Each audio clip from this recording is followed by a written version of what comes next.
നിയോജിത സംഘടിപ്പിച്ച വടംവലി ടൂർണമെന്റ് സമാപിച്ചു. 12 ടീമുകൾ അണിനിരന്ന മത്സരത്തിൽ സ്റ്റാർ അലൈൻ UAE ജേതാക്കളായി. കുടുംബങ്ങൾ ഉൾപ്പെടെ നിരവധി പേർ മത്സരം കാണാനെത്തിയിരുന്നു. വർണ്ണാഭമായ കലാവിഷ്കാരങ്ങളോടെയായിരുന്നു മത്സരങ്ങൾക്ക് തുടക്കമായത്.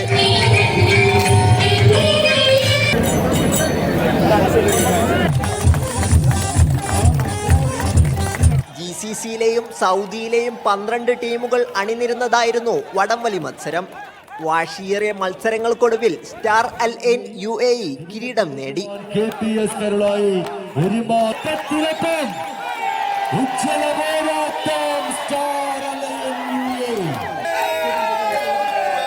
ഓർമ്മ കൽപ്പകഞ്ചേരി ഖത്തർ ടീമിനെയാണ് ഫൈനലിൽ പരാജയപ്പെടുത്തിയത്.